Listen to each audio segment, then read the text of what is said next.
Admiral Hyunwoo Kim stood in the waiting chamber outside the Galactic Council meeting hall. The metal walls were smooth and cold, nothing like the warm wood panels in his old office back on Earth. 3 months had passed since humanity made first contact with the alien races that ruled most of the galaxy. 3 months of careful talks and polite meetings. Today would decide if humans could join their group or remain alone in space. The doors opened with a soft hiss. Hyunwoo walked into the massive chamber, his black uniform crisp and clean. Above him, the ceiling stretched up so high he could barely see the top. Floating platforms held the representatives of 5 different alien species. Each platform glowed with different colored lights. The largest platform held Counselor Gareth of the Valkyrie. The reptilian being was twice as tall as any human, with dark green scales that caught the light. His yellow eyes looked down at Hyunwoo with obvious boredom.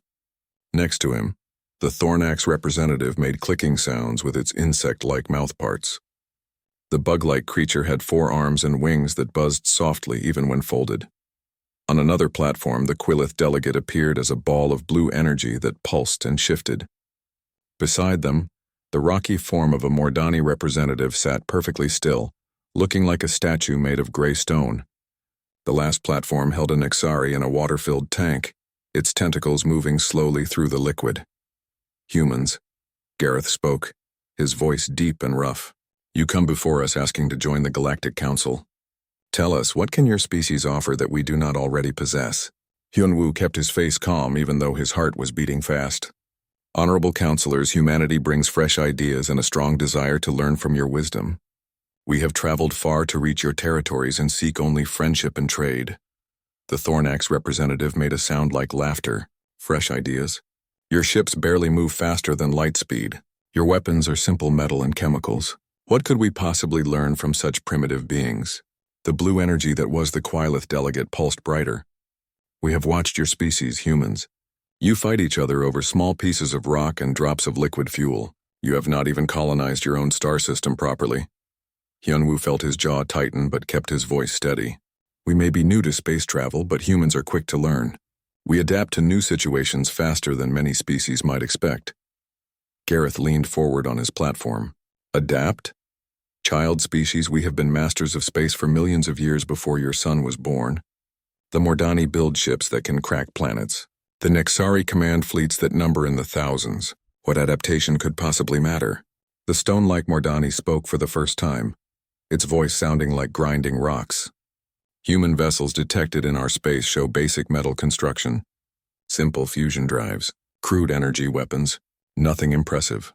Far away from the council chamber, beyond the orbit of Pluto, So-Young Park stood in the control center of Research Station Alpha. The facility was hidden behind quantum cloaking that made it invisible to any known sensors. Banks of computers hummed quietly around her, their screens showing data that would have seemed impossible to the alien races. Ma'am, we're receiving Admiral Kim's status report, said Dr. Ji-won Choi, looking up from her workstation. The young engineer had spent 5 years developing the technology that surrounded them. The council meeting is proceeding as expected. So-Young nodded, her fingers dancing over a control panel. The screens around her showed readings that defied everything the galaxy thought it knew about physics. Quantum probability fields, consciousness interface matrices, and reality manipulation algorithms scrolled past in endless streams of data. How are the field tests going? So-Young asked. Perfect. We've successfully shifted 17 asteroid masses into parallel dimensional space and brought them back without any structural damage. The quantum phase drives are operating at full efficiency, Ji-won replied. The aliens have no idea what they're looking at when they scan our ships. Back on the council station, Hyunwoo continued the diplomatic dance he knew was probably pointless. Young Mi-han had warned him that the council species rarely accepted new members. The former council researcher had chosen to live among humans after studying their unusual development patterns. Her reports had been disturbing. Counselor Gareth, Hyunwoo said, perhaps we could demonstrate some of our capabilities to show that humans are not as limited as you believe. The reptilian being's laugh was like stones grinding together. Demonstrate? What could you possibly show us that we have not mastered long ago? Your fastest ships take months to cross distances we cover in days. Your strongest weapons could not scratch our weakest armor. The Thornax representative clicked its mandibles. The hive mind has processed all data about human technology. Conclusion. barely adequate for system defense, insufficient for galactic operations. In the hidden depths of the solar system, Captain Dongmin Lee received an encrypted message on the bridge of Soul's Pride. The ship looked like a standard human cruiser from the outside, but its interior contained technology that existed partially outside normal spacetime. His crew of 200 moved efficiently through their duties, unaware that they were operating equipment that could rewrite the basic rules of physics. "Sir, we're receiving the standby signal," reported his communications officer. "All ships in the defense network are in position and ready." Dongmin nodded. 47 vessels were scattered throughout human space, each one carrying enough quantum manipulation technology to challenge everything the galaxy thought it understood about reality. To alien sensors, they appeared to be simple patrol ships with basic weapons and shields. "Maintain standard operation patterns," Dongmin ordered. "Let them keep thinking we're just another primitive species with metal ships and chemical rockets." Back in the council chamber, the meeting was winding down exactly as expected. Gareth stood to his full height, towering over the human admiral. "The Galactic Council has reached a decision regarding humanity's application for membership," the Velkari announced. "Your species shows potential but lacks the technological sophistication required for full participation in galactic affairs." The Quilith energy being pulsed in agreement. "We propose a probationary period of 50 standard years. During this time, humans will be restricted to their current technological level to prevent dangerous experimentation." Hyunwoo felt his stomach drop.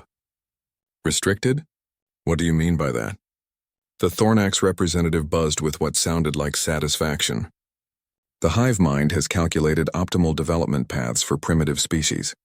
Humans will be prevented from advancing beyond chemical propulsion and basic energy weapons until deemed ready for more sophisticated technology." "This is for your own protection," Gareth added, though his tone suggested he cared little about human welfare. "Many young species have destroyed themselves by advancing too quickly. The Council will ensure this does not happen to humanity." Young Mi-Han stepped forward from where she had been waiting near the chamber entrance. The former Council researcher looked tired, her face showing the strain of 3 months trying to explain human nature to beings who refused to listen. "Honorable Councilors," she said carefully, "I believe you may be underestimating human capabilities. My research suggests that their development path has been quite different from typical species progression." Gareth's yellow eyes fixed on her with obvious displeasure. "You have spent too much time among these primitives, young Mi-Han. Your judgment has become clouded by emotional attachment." "Perhaps," Young Mi replied, "but I have also learned things about human technology that might surprise you." The Mordani representative made a grinding sound of dismissal. "Impossible. Our sensors have scanned their vessels thoroughly. Basic metal construction, simple fusion drives, crude weapon systems. Nothing remarkable." As the council members continued their discussion about humanity's limitations, none of them noticed the small device that young Mi-Han activated with a subtle gesture. The quantum transmitter was no larger than a coin, but it sent a signal that traveled instantaneously across impossible distances to reach Admiral Kim's ship in Earth orbit. The message was simple. The Thornax fleet is already moving toward human space. They intend to enforce the technological restrictions immediately. Estimated arrival in 6 hours. Hyunwoo received the signal through a nearly invisible earpiece. His expression didn't change, but inside he felt a cold anger building. The alien species had already decided to attack humanity before the council meeting even began. This had all been for show, a way to make their aggression seem justified. "Councilors," Hyunwoo said calmly, "I thank you for your consideration. However, I believe there may have been some misunderstandings about human capabilities that should be cleared up before any restrictions are imposed." Gareth waved a clawed hand dismissively. "There are no misunderstandings, human. Your technology has been thoroughly analyzed. The matter is settled." As Hyunwoo left the council chamber, he activated his own communication device. The message he sent was brief but would change everything the galaxy thought it knew about humanity. "Operation Awakening is authorized. Show them what we're really capable of." The warpast logic was about to begin. The Thornax warfleet moved through space like a dark cloud of death. 300 ships formed perfect attack formations as they approached the outer edge of human territory. Each vessel was a masterpiece of alien engineering, built from materials harder than diamond and powered by fusion cores that could burn for 1,000 years. Hive Commander. Zethik controlled the fleet through the shared consciousness that connected all Thornax minds. Every drone, every pilot, every gunner thought as one unified being. They had used the same overwhelming force to crush 47 different species over the past 2,000 years. The humans would be number 48. Primitive vessels detected at Grid 77 Alpha, reported the sensor drones through the Hive link. 15 human ships moving in basic patrol patterns. No advanced shielding detected. No quantum signatures. Standard metal construction confirmed. Zethik felt satisfaction pulse through the collective mind. The humans had exactly what the Council sensors had reported, simple ships with basic weapons. This would be over quickly. On the bridge of Seoul's Pride, Captain Dongmin Lee watched the approaching enemy fleet on his main screen. The Thornax ships looked impressive with their black armor and glowing weapon ports. To most species in the galaxy, this sight would mean certain death. "Sir, we're detecting 300 hostile vessels," reported Lieutenant Tae-young at the sensor station. "They're maintaining standard Council attack formation Delta 9. Any response from the other ships in our network?" Dongmin asked calmly. "All 46 vessels are in position and awaiting orders," replied Commander So-jin from the communications post. "The quantum field generators are fully charged and ready," Dongmin nodded. Around him, the bridge crew went about their duties with quiet efficiency. None of them seemed worried about facing odds of 20 to 1. They had trained for this moment for 3 years, ever since the quantum breakthrough that changed everything humanity thought they knew about reality. The Thornax fleet reached weapons range and opened fire without warning. Streams of plasma energy and antimatter missiles filled the space between the two forces. The alien weapons were powerful enough to crack moons and boil away atmospheres. Any normal ships would have been vaporized in the first seconds of the attack. But the human ships were not normal. Captain Dongmin Lee pressed a single button on his command chair. "Activate quantum phase protocol. All ships initiate reality anchor displacement." What happened next broke every law of physics the galaxy had ever discovered. The incoming Thornax weapons simply stopped existing. Not deflected, not absorbed, not destroyed, they ceased to be real. The plasma beams that had been racing toward human ships suddenly became probability ghosts, existing in potential, but not in actual space-time. The antimatter missiles found themselves in parallel dimensions, where the concept of explosive force had no meaning. Hive Commander Zethik felt confusion ripple through the collective consciousness. The shared mind of every Thornax in the fleet was trying to process what their sensors were showing them. The humans had not raised shields. They had not fired defensive weapons. They had not taken any action that made sense according to known physics. "Weapons impact status unknown," reported the sensor drones, their shared thoughts filled with uncertainty. "Target vessels show no damage. Weapon energy signatures lost during transit. Cause unknown." "Fire again," Zethik commanded through the Hive link. "Maximum power. All ships concentrate fire on the largest human vessel." 200 Thornax ships turned their weapons toward Seoul's Pride. The combined firepower was enough to destroy a small planet. Energy beams and kinetic projectiles filled space with deadly light. On her hidden research station, So-young Park watched the battle through quantum sensors that could observe events across multiple dimensions simultaneously. Her instruments showed the Thornax weapons being systematically edited out of reality by the human quantum manipulation systems.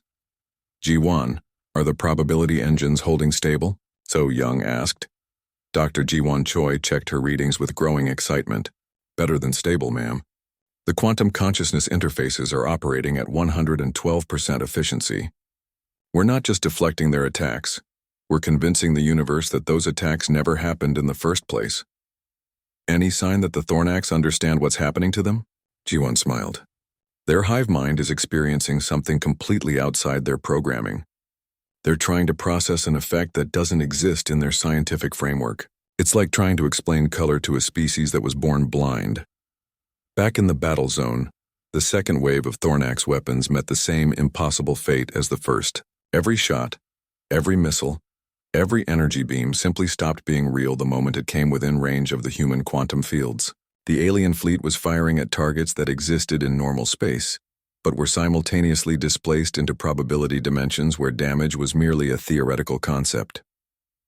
"Hive Commander," Zethik felt something the Thornax Collective had never experienced before: doubt.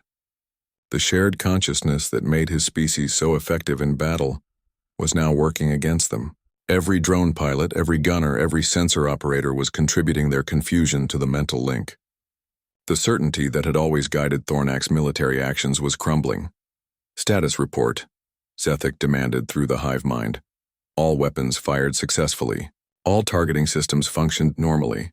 All energy signatures confirmed accurate, came the response from hundreds of ship minds. However, no damage inflicted on enemy vessels. No explanation available within known physics parameters. Captain Dongmin Lee decided it was time to move from defense to offense. He opened a channel to all ships in the Human Defense Network. "All vessels, you are cleared to engage enemy targets. Use quantum probability displacement level 3 intensity. Let's show them what human technology can actually do." The 47 human ships began to glow with a soft blue light that seemed to bend space around them. To normal sensors, nothing was happening. The human vessels were not powering up obvious weapons systems or launching visible projectiles. They simply floated in space, apparently doing nothing. But on the quantum level, reality itself was being rewritten. The first Thornax ship to disappear was the heavy cruiser Blade of Unity. One moment it existed as a solid object with mass, energy, and momentum. The next moment the universe decided that the ship had never been built. Not destroyed, not damaged, simply edited out of the timeline where it had ever existed. The crew aboard Soul's Pride watched their sensors as more enemy vessels began to vanish from existence. Each human ship was targeting multiple Thornax vessels simultaneously, using quantum consciousness technology to convince reality that the alien craft were probability errors that needed to be corrected. "Hive Commander." Zethik felt panic flood through the collective mind as his fleet began to disappear ship by ship. The shared consciousness that connected all Thornax was screaming with concepts that had no words. Impossible weapons, reality distortion, enemies that fought by changing the basic rules of existence. "All ships retreat," Zethik ordered desperately. "Emergency jump to hyperspace immediately." But even retreat was not simple when facing weapons that operated outside normal physics. Several Thornax vessels found that their faster-than-light drives had been quantum-edited to never have been installed. Others discovered that the spacetime around them had been altered so that the concept of elsewhere no longer applied to their location. Intelligence Director Tae-ho now monitored the battle from his secure facility on Mars. His quantum interception systems were recording every communication between the surviving Thornax ships and their council masters. The alien transmissions were filled with terms that had no translation in any known language. "Ma'am," his aide reported, "the Thornax are using emergency frequencies to contact the council station. They're describing human weapons as reality breakers and existence deniers. The hive mind seems to be having some kind of breakdown trying to process what they experienced." Tae-ho nodded grimly. "Any word from the other council species?" "All 5 races are demanding explanations from their military commands. The Velkari are claiming the reports must be errors because what the Thornax describe is scientifically impossible." In 17 minutes, the battle was over. Of the 300 ships that had attacked human space, only 47 survived to retreat. The rest had not been destroyed in any conventional sense. They had simply been convinced by human quantum technology to stop existing in this particular version of reality. Captain Dongmin Lee opened a communication channel that reached directly to the council station, where the alien leaders were meeting in emergency session. His image appeared on their screens just as Admiral Hyunwoo Kim had promised. "Honorable counselors," Dongmin said politely, "I believe Admiral Kim mentioned that there might have been some misunderstandings about human capabilities. Would you like us to clarify any other misconceptions about our technology?" The silence from the council chamber was absolute. For the first time in millions of years, the 5 species that ruled the galaxy had encountered something completely beyond their understanding. The war-past logic had begun, and everything they thought they knew about reality was about to change forever. The emergency council session had been going on for 6 hours. The massive chamber that usually echoed with the confident voices of galactic rulers now buzzed with frightened whispers and confused arguments. The 5 species that had controlled known space for millions of years were facing their first real crisis. Counselor Gareth paced back and forth on his floating platform, his reptilian claws scraping against the metal floor. His yellow eyes showed something the Velkari leader had not felt in centuries: genuine fear. "Impossible," he said for the 20th time. "Matter cannot simply stop existing without cause. Energy cannot be destroyed without trace. The Thornax reports make no scientific sense." The Quilith representative pulsed with agitated blue energy. "Our most advanced physics models cannot account for weapons that edit reality itself.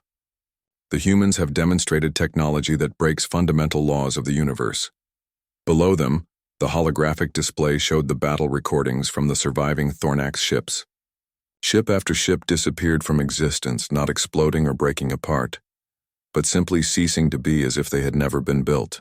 The alien leaders watched the impossible footage for the 100th time, hoping to find some explanation their science could understand.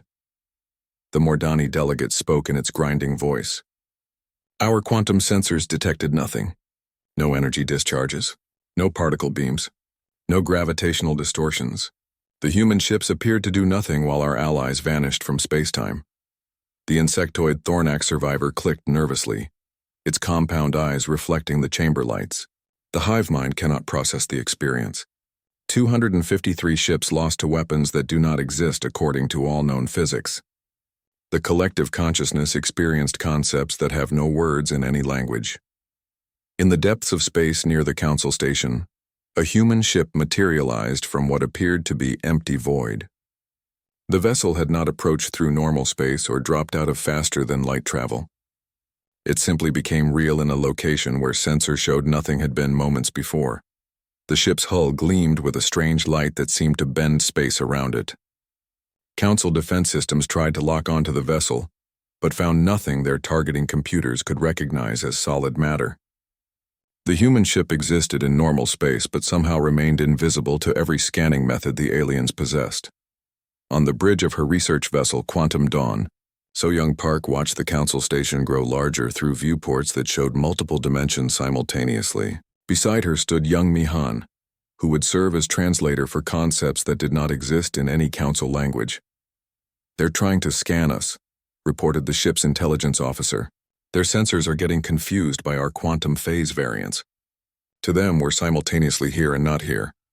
So-Young nodded calmly. "Maintain standard dimensional anchor.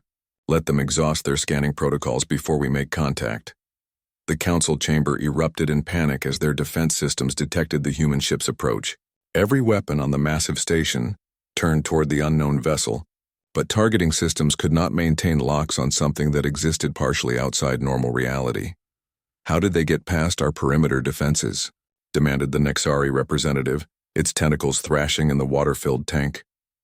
"Nothing can approach this station without being detected light years away." The Velkari defense coordinator appeared on the main screen, his reptilian face showing barely controlled terror.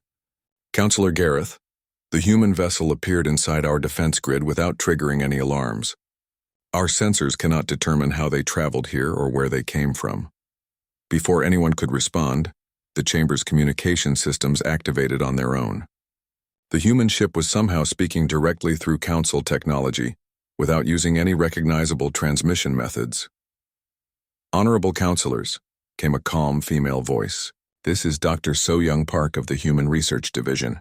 I request permission to address your assembly and demonstrate some basic human technology that might help clear up recent misunderstandings." Gareth's claws scraped against his platform. "How are you speaking through our systems?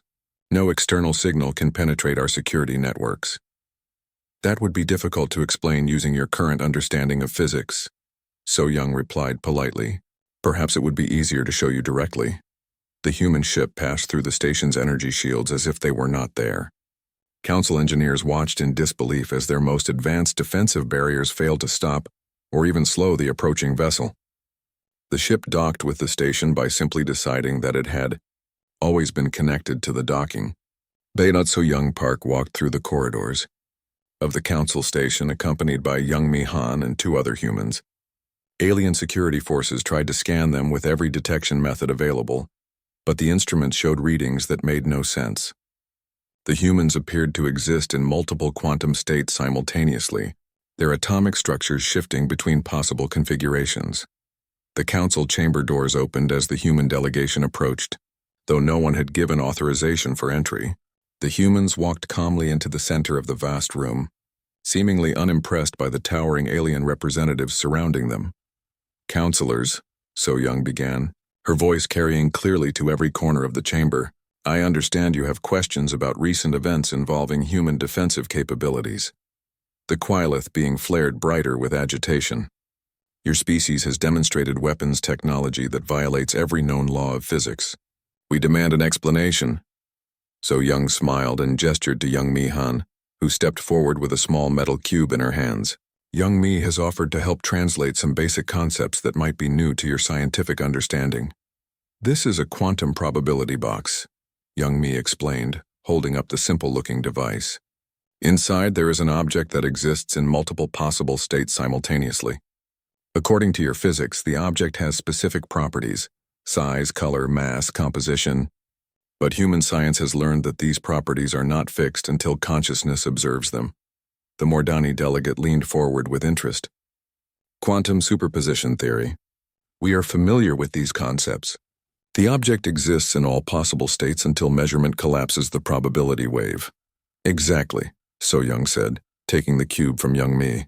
"But what your science has not discovered is that consciousness itself can influence which state becomes real. Watch carefully."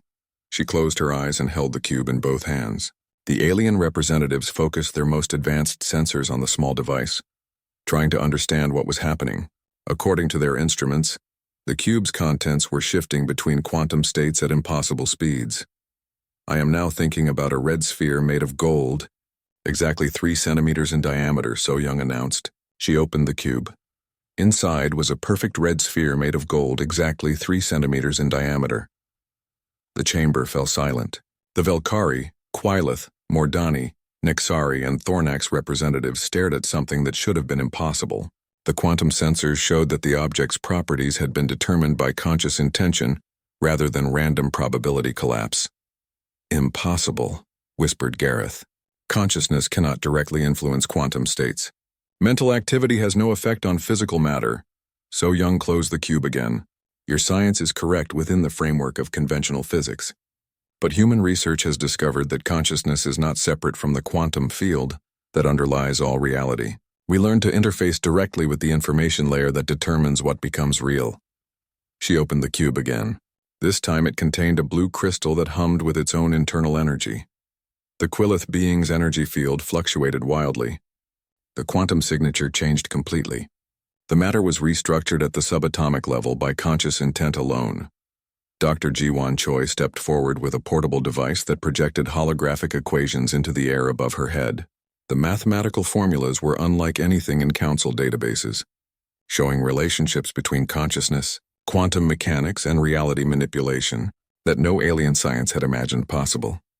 Human consciousness. Technology allows us to access what we call the quantum substrate, the information field that determines how energy and matter organize themselves into what we perceive as physical reality, Jiwan explained. "Your weapons fire energy at our ships, but we simply edit the quantum information to specify that the attack never occurred." The Thornax representative clicked frantically. "The hive mind cannot process these concepts. Consciousness editing reality directly contradicts all known science." "Not contradicts," Young Mi corrected gently. "Expands. Your understanding of physics is accurate but incomplete. You have mastered the manipulation of matter and energy within the rules of fixed reality. Humans learn to change the rules themselves." So Young pointed the sphere at the energy-based alien. Suddenly, holographic displays throughout the chamber lit up with impossible data streams. The Quilith's quantum signature showed patterns of conscious manipulation that the being itself was unaware of. "Fascinating," So Young murmured, studying the readings. "Your species naturally edits quantum probability to maintain your energy-based form, but you do it unconsciously. With proper training, you could learn to control reality as precisely as humans do."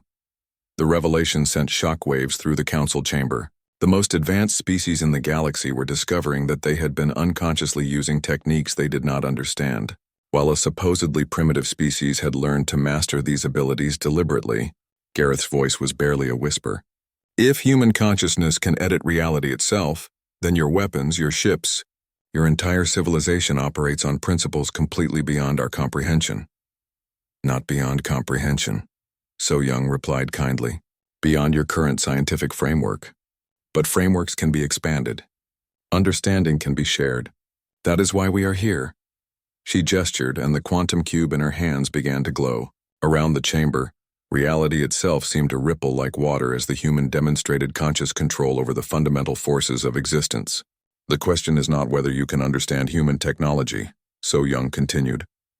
The question is whether you are ready to evolve beyond the limitations of conventional physics and learn to think in possibilities rather than fixed laws.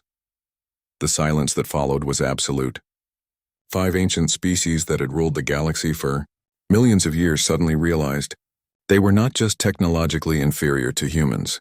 They were operating with an obsolete understanding of what reality itself actually was.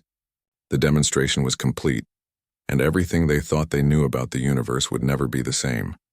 3 days after the demonstration, the council chamber had become a place of frantic activity.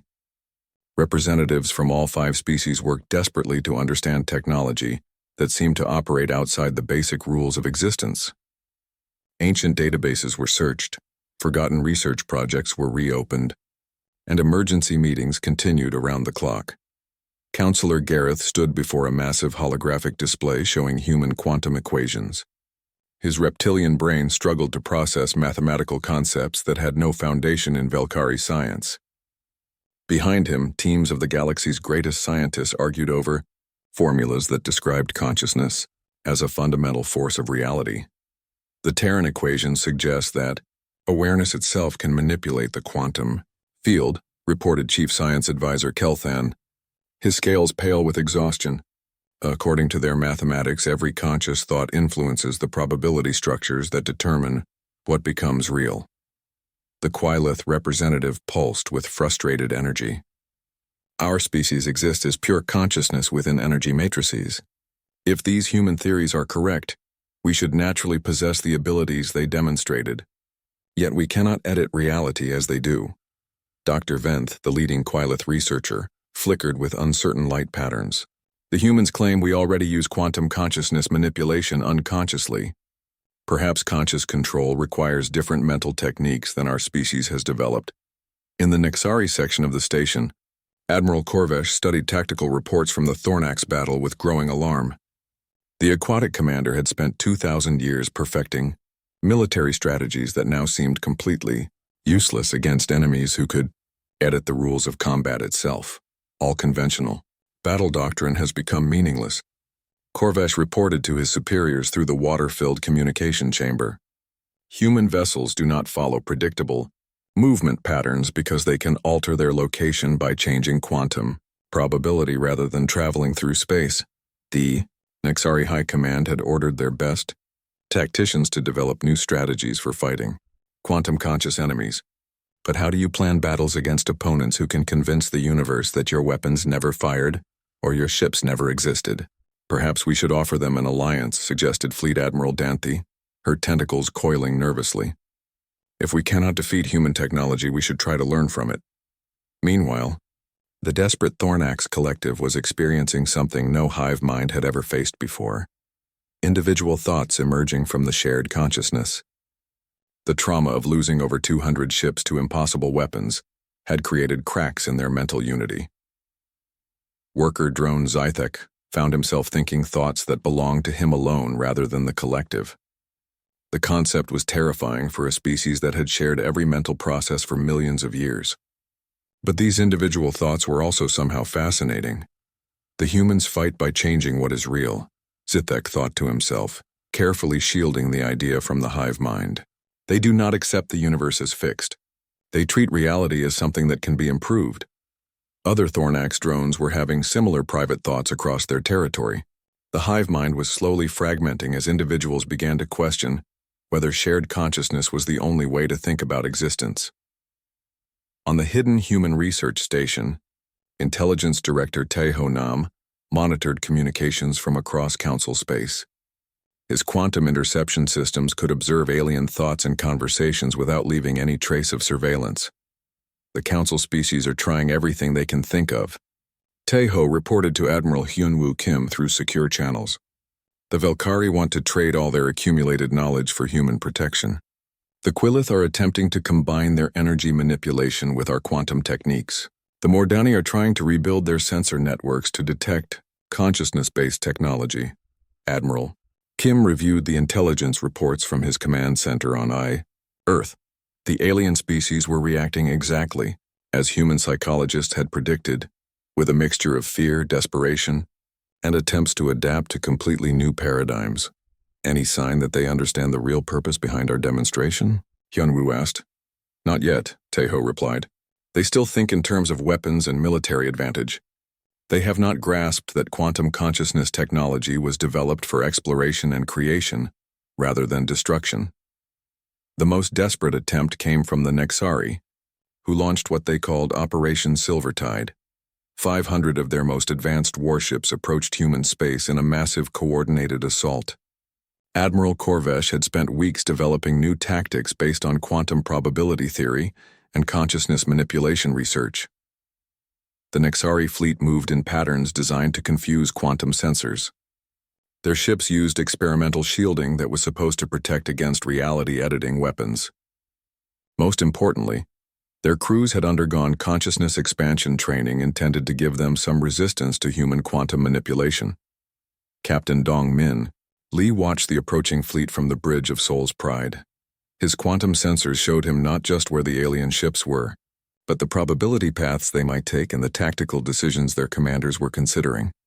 Impressive formation, commented his tactical officer. They have clearly studied our previous engagements and developed countermeasures. Dongmin nodded appreciatively. Admiral Corvesh has done excellent work with limited understanding of quantum consciousness principles.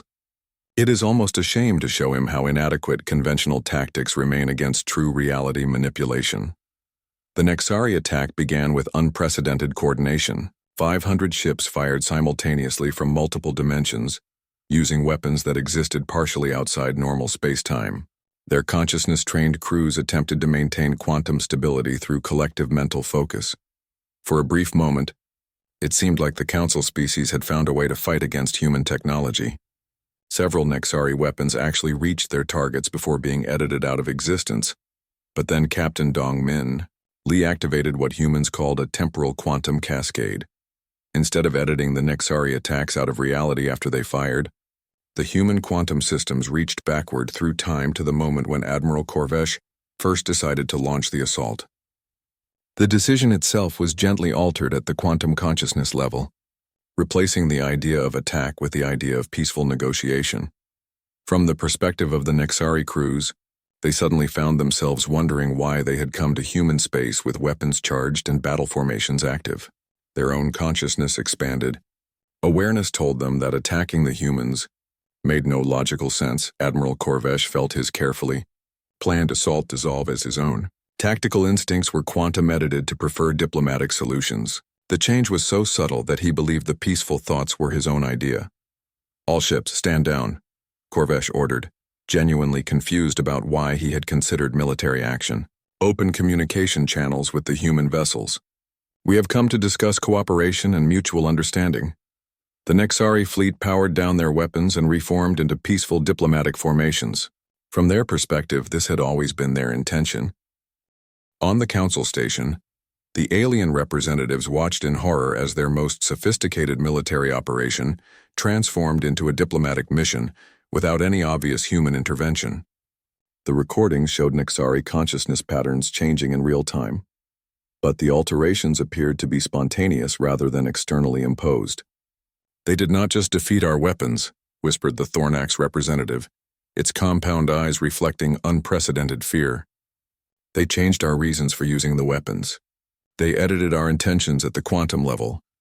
Counselor Gareth collapsed onto his platform, his reptilian form trembling with the realization of what humanity could do. They are not just superior in technology. They operate on a higher dimensional level of existence. They can reach into our minds and alter our very thoughts without us knowing it happened. The Quillith being flickered with patterns of absolute despair. If humans can edit consciousness itself, then free will becomes meaningless.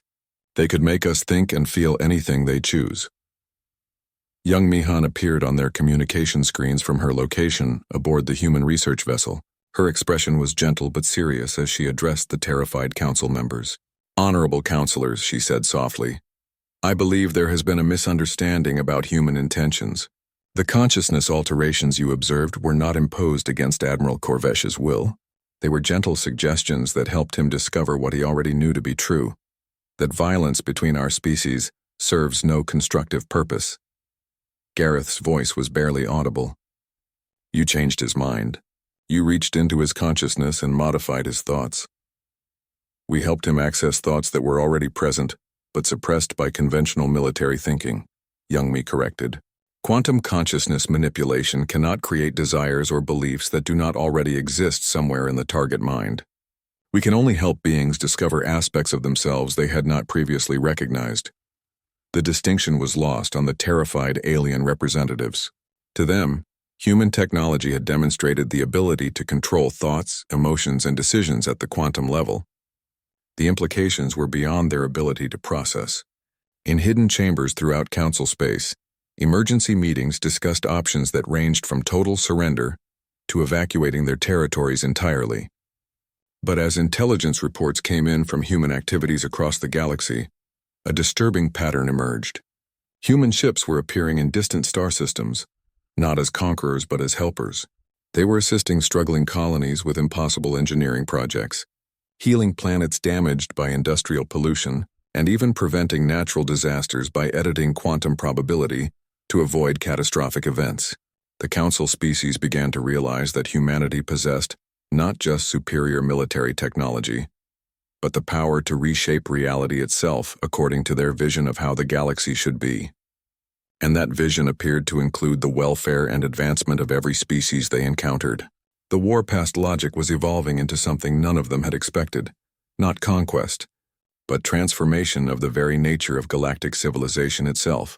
Admiral Hyunwoo Kim stood once again in the council chamber, but this time everything had changed.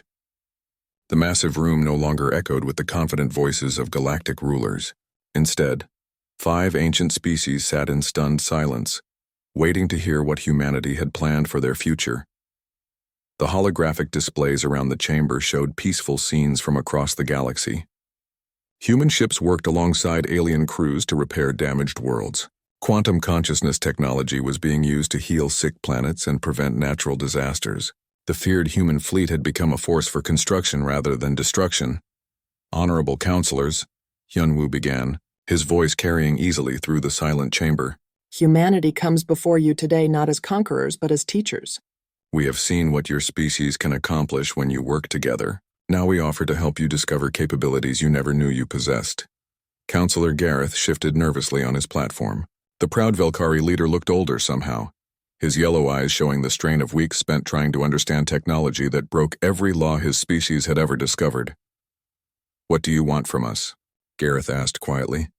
"Your quantum consciousness abilities make resistance impossible. Your ships can edit our thoughts and rewrite our intentions. Why do you speak of teaching rather than simply commanding?" So Young Park stepped forward with a device that looked like a simple crystal sphere. The quantum consciousness interface glowed with soft blue light as she activated its systems. "Because forced evolution never creates lasting change," So Young replied. "True advancement must come from within. We can show you new ways of thinking, but each species must choose to embrace quantum consciousness for themselves." She held up the crystal device. "This is a consciousness expansion interface. It can help any being learn to perceive the quantum substrate that underlies all reality, but it requires willing participation. Quantum consciousness cannot be imposed on unwilling minds." The Quilith representative pulsed with cautious interest. "You would share this technology with us? Even after our species tried to restrict your development?" Dr. Jiwon Choi activated a holographic display showing the quantum consciousness training program humanity had developed.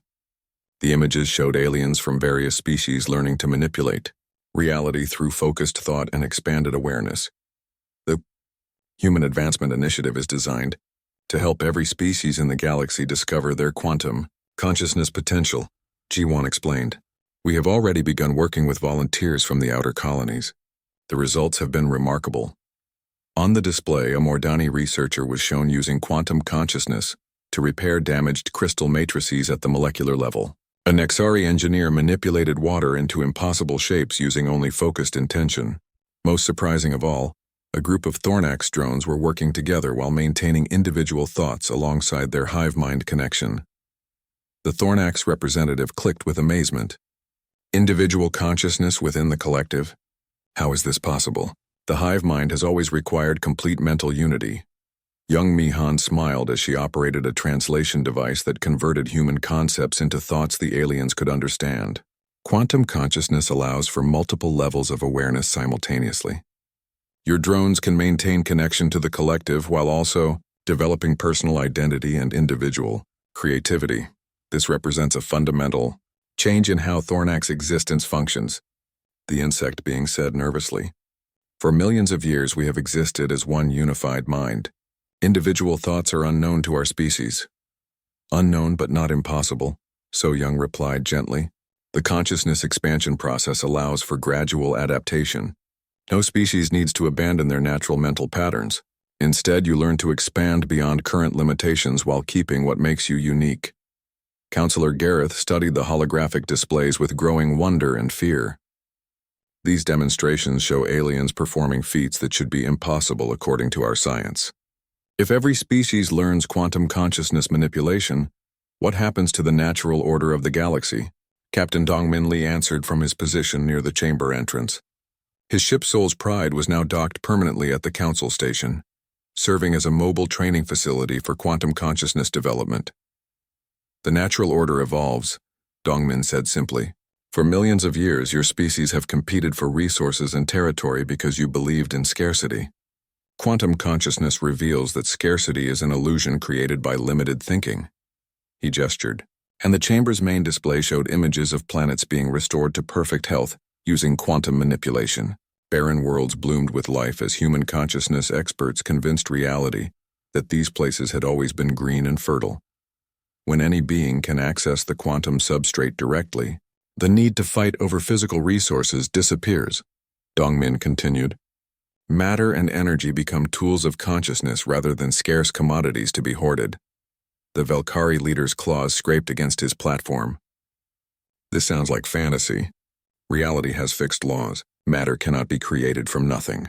Energy cannot be generated without cost. Dr. Jiwan Choi smiled and activated a demonstration device. Before the eyes of every council member, she created a perfect replica of a Velkari ceremonial crown, using nothing but focused consciousness and quantum field manipulation. Matter and energy are information patterns in the quantum substrate, Jiwan explained as the impossible crown materialized in her hands. Consciousness can read and edit that information directly.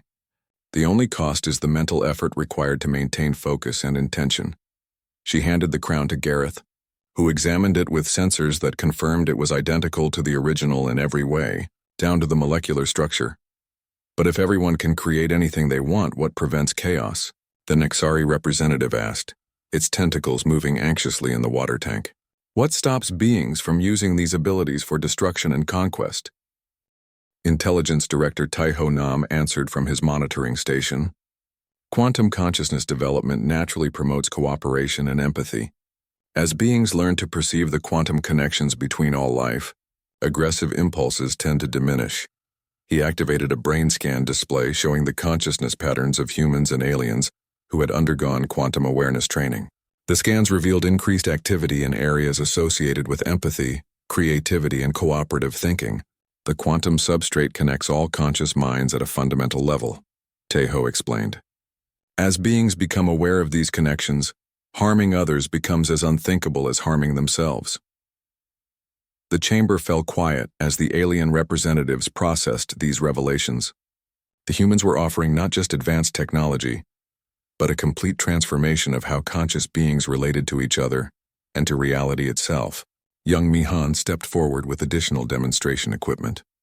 Would any of you be willing to experience a basic consciousness expansion session? The process is completely safe and can be reversed at any time. The Quilith being pulsed forward eagerly. Show us. If this quantum consciousness is real, we must understand it. So Young Park activated the consciousness interface and directed its gentle fields toward the energy-based alien. The Quilith began to glow brighter as its awareness expanded beyond normal limitations. For the first time in its existence, the Quilith being perceived the quantum information layer, that determined how energy organized itself into consciousness. It could see the probability threads connecting every particle in the chamber and the thought patterns of every mind present. "Incredible," the Quilith whispered, its energy form flickering with new patterns. "I can perceive the mathematical structures underlying reality itself. The quantum equations are not human inventions. They describe fundamental properties of existence that have always been present." The other council members watched in amazement as their colleague demonstrated newfound abilities. The Quilith began manipulating its own energy matrix in ways that had been impossible moments before, creating complex light patterns that conveyed meaning directly to observers' minds. "The expansion is temporary for now," So Young explained. "Permanent quantum consciousness development requires months of gradual training. But every species we have worked with has shown natural aptitude for these abilities, once they understand the basic principles." Counselor Gareth stood slowly, his entire worldview shifting as he watched the demonstration. If these abilities are natural to all conscious beings, why did the council species never discover them independently? Admiral Hyunwoo Kim provided the answer that changed everything. "Because your species focused on mastering the physical universe, rather than questioning whether physical reality was the deepest level of existence. Humans developed quantum consciousness not through superior intelligence, but through a willingness to imagine that everything we thought we knew might be wrong." He gestured to the displays, showing human children learning quantum manipulation as easily as they learned to walk and talk. "Our youngest members adapt to these concepts most quickly because they have not yet learned to accept limitations as permanent." The implications rippled through the chamber as ancient species began to understand that their millions of years of scientific advancement had been built on incomplete assumptions about the nature of reality itself. The Mordani representative spoke in its grinding voice. "You offer to teach us abilities that make our greatest achievements seem primitive. What do you gain from sharing such knowledge?" So Young Park answered with the words that would define the new galactic order. "We gain companions who can help us explore the infinite possibilities that quantum consciousness reveals. The universe is far larger and more wonderful than any single species can discover alone." The council session ended with 5 species agreeing to participate in humanity's consciousness expansion program. The war past logic was complete, replaced by cooperation past conventional understanding.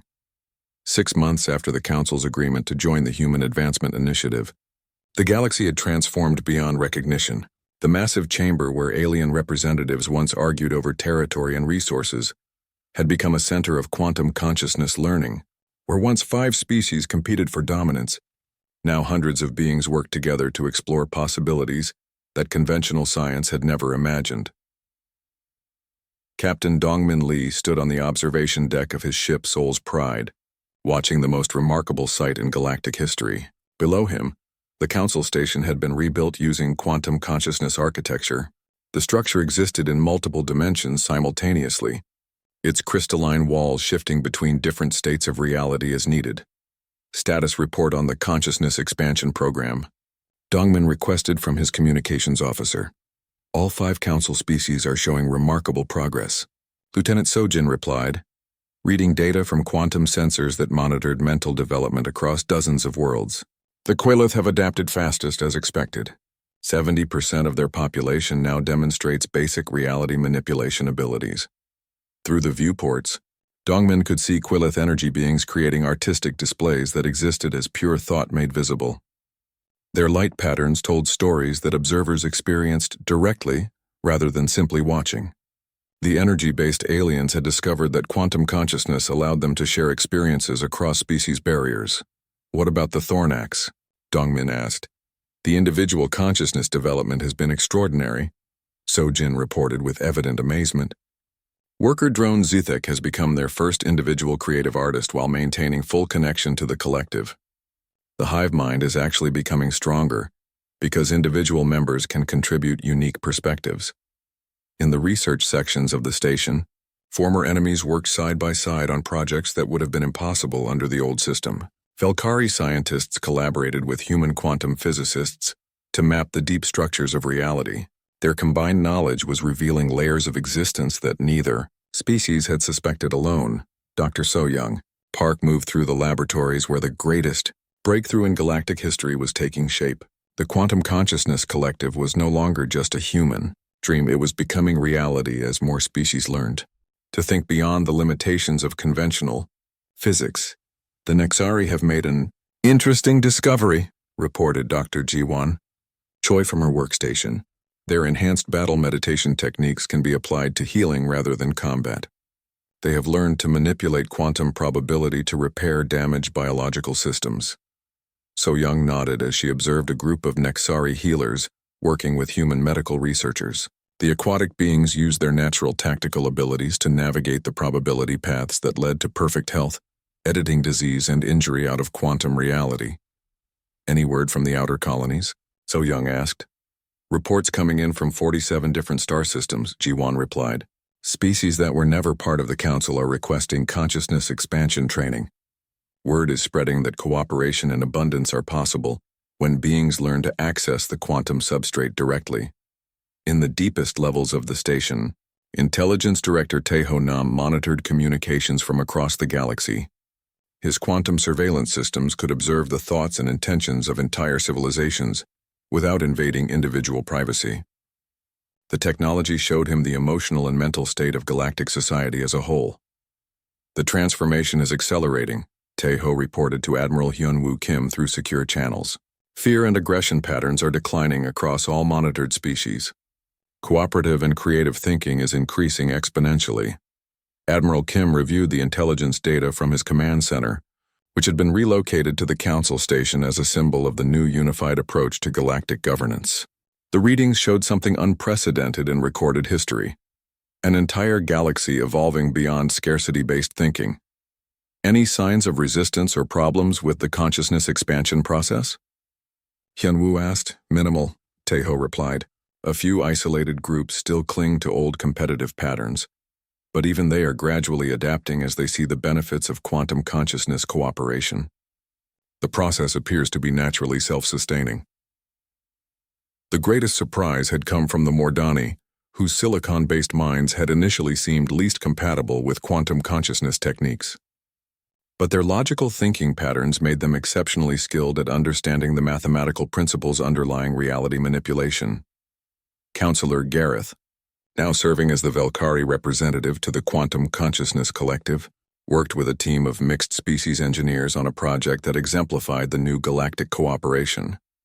They were using consciousness-directed quantum fields to transform dead worlds into perfect habitats for any form of life. The planet restoration in the Kepler system is complete, Gareth reported during the daily coordination meeting. The Mordani provided the mathematical frameworks. The Nexari contributed tactical planning for optimal ecosystem development. The Quillith supplied artistic vision for beautiful landscapes, and the Thornax Collective managed complex multidimensional calculations. Young Mai-hun, now serving as the primary translator between different species' consciousness patterns, facilitated communication that went far beyond simple language. Her quantum translation systems allowed beings to share actual experiences and emotions across species barriers.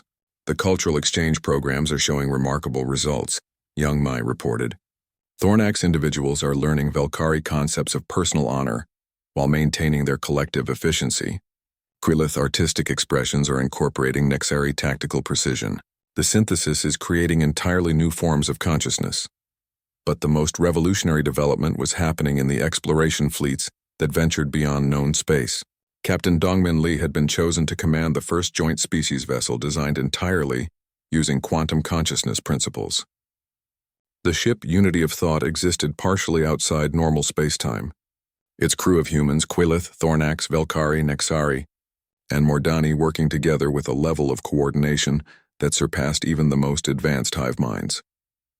Each species contributed their unique strengths while sharing a quantum-level awareness of their common purposes. Navigation report, Dongmin requested as the ship prepared for its next mission. We have identified 17 parallel dimensions accessible through consciousness manipulation, reported Navigator Kenth, a Quillith being whose energy form had been enhanced with quantum reality sensors. Each dimension contains variations of our galaxy with different evolutionary paths. Any signs of other civilizations that have developed quantum consciousness independently? Dongmin asked. 3 potential candidates detected in dimensions 7, 12, and 15, replied Science Officer Zithek, the former Thornax drone who had become the ship's first individual creative thinker. Their consciousness signatures suggest advanced reality manipulation capabilities. The implications were staggering. The galaxy was not alone in discovering quantum consciousness. Across infinite dimensions, other civilizations had learned to transcend the limitations of conventional physics. The unity of thought and its sister ships were preparing to make contact with beings whose understanding might exceed even human capabilities. Admiral Hyunwoo Kim addressed the assembled representatives of the Quantum Consciousness Collective in the transformed council chamber. The room no longer needed physical platforms for speakers, because consciousness-based communication allowed direct sharing of thoughts and intentions. 6 months ago, our species were preparing for war based on misunderstandings about technology and capability, Hyunwoo began. Today we stand united not by conquest or submission, but by shared recognition that consciousness itself is the fundamental force that shapes reality. He gestured to displays showing the remarkable achievements of the past months. Worlds that had been barren for millions of years now bloomed with life. Species that had been enemies for generations now collaborated on projects that benefited entire solar systems. Most importantly, the concept of scarcity had become meaningless as beings learned to create whatever they needed through focused intention and quantum manipulation. The war past logic has ended, Hyunwoo continued, but our journey has just begun. The universe contains infinite dimensions, infinite possibilities, and infinite opportunities for consciousness to grow and explore. Dr. So-Young Park activated the chamber's quantum consciousness interface, allowing every being present to experience a shared vision of the future. They saw galaxies filled with cooperative civilizations, dimensions where different forms of consciousness had evolved unique approaches to reality manipulation and possibilities for exploration and creation that stretched beyond imagination. The Human Advancement Initiative was never about human superiority, So-Young explained as the vision unfolded in every mind. It was about recognizing that consciousness is the universe's method for understanding itself. Every species, every individual, every unique perspective contributes to that understanding. The vision showed them fleets of consciousness-enhanced beings, traveling between dimensions, sharing knowledge with civilizations that had developed entirely different approaches to quantum reality manipulation. They saw worlds where matter and energy danced to the rhythms of collective thought, where art and science merged into forms of expression that transcended current imagination. Counselor Gareth spoke for all the former council species when he said, "We thought we were rulers of the galaxy because we controlled matter and energy. Now we understand we were children playing with shadows while the real universe waited for us to grow up." The Quilith representative pulsed with patterns of gratitude and wonder. "Humans offered us not conquest but consciousness expansion. You showed us that reality itself could be our canvas for creation, rather than a prison of fixed laws." The Thornax Collective, speaking through individual voices for the first time in their species' history, added, "The hive mind has learned to think with both unity and diversity. We are stronger because individual creativity enhances rather than threatens our connection." As the gathering concluded, Captain Dongmin Lee received the final authorization for humanity's greatest adventure. The unity of thought and its sister ships were cleared to begin systematic exploration of parallel dimensions, seeking other consciousness-enhanced civilizations, and sharing the techniques that had transformed their own galaxy. "All ships report ready for interdimensional travel," came the report from the exploration fleet. "Quantum consciousness navigation systems are fully operational. We are prepared to discover what lies beyond the boundaries of our reality." The chamber fell silent as beings who had once fought over planets prepared to explore infinite universes. The war past logic had ended not with victory or defeat, but with the recognition that consciousness itself was the ultimate frontier. As the first interdimensional exploration ships vanished into parallel realities, those who remained behind continued the work of transformation.